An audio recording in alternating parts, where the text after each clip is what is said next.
விக்ரமாதித்தன் கதைகள். ஒவ்வொரு பதுமையும் சொல்லும் ஒரு நீதி கதை.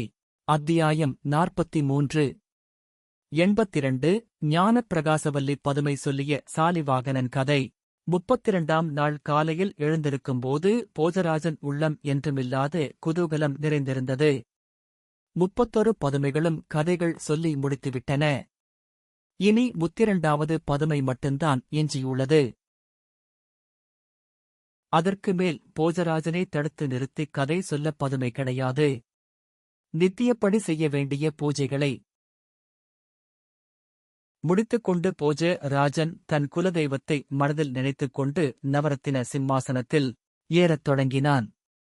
அந்த அதிசய சிம்மாசனத்தின் 32வது படியில் காவலிருந்த ஞானப்பிரகாசவல்லி என்னும் பதுமை கலீரெனச் சிரித்து, "நில்லும், போஜராஜரே! எங்கள் விக்ரமாதித்த பூபதியை அப்போன்ற வேந்தரன்றோ இச்சிம்மாசனம் ஏறி அமரலாம்" என்றது.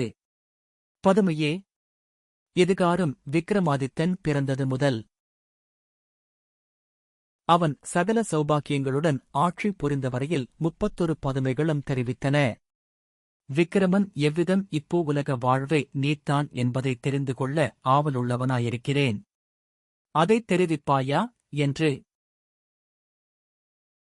போஜராஜன் பதுமையை பார்த்துக் கேட்க, பதுமையும் அதற்கிணங்கி சொல்லத் தொடங்கியது.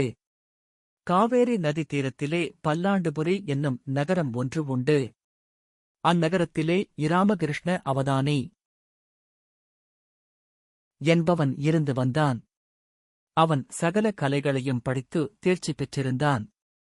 யுக்த வயதில் அவனுக்கு திருமணம் நடந்தது. அப்போது அவனது ஜாதகத்தை பரிசீலனை செய்தபோது 12 வருடம் கழித்து சித்திரை மாதம்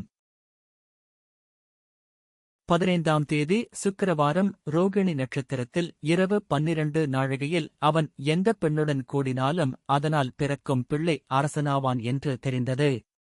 அதன் மீது அவனும் தேச யாத்திரை கிளம்பி புண்ணிய க்ஷேத்திரங்களை சுற்றிக் கொண்டு 12 வருடம் கழித்து திரும்பி வந்தான். அப்போது காவிரியில் இருகரையும் புரண்டு வெள்ளம் ஓடிக்கொண்டிருந்தது. அன்றைய இரவு தவறிவிட்டால் அவன் ஜாதகத்தில் குறிக்கப்பட்ட சுப முகூர்த்தம் தவறிவிடும். அக்கரைக்குப் போக வழியில்லாது தவித்துக் கொண்டு நின்றான். அந்தக் கரையில் வேதகிரி என்றொரு சிற்றூர் இருந்தது. அவ்வூரில் உள்ள கிராம வேளான் என்னும் குயவன் ஆற்றங்கரையில் தவித்து நிற்கும் ராமகிருஷ்ண அவதானி அருகில் சென்று விசாரித்தான். "ஐயா, இன்றைய இரவு நான் எந்தப் பெண்ணுடன் கூடினாலும் அதன் மூலம் பிறக்கும் குழந்தை பூமண்டலத்தின்